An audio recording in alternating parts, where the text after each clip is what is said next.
যদি শান্তি চান, নিজের পার্সোনাল ব্যাপারগুলোকে প্রাইভেট রাখার চেষ্টা করেন। নিজের সবকিছু মানুষের সাথে শেয়ার করার প্রয়োজন নাই।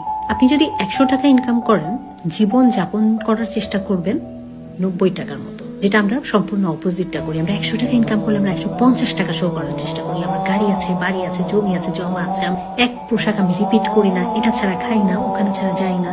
এতে কি হয়?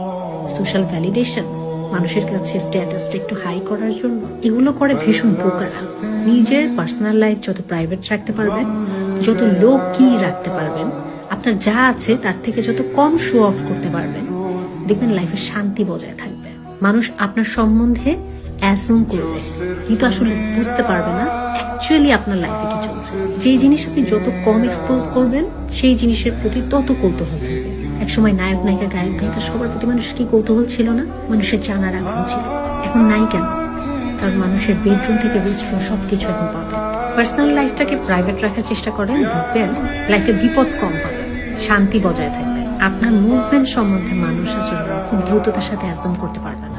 This is highly required.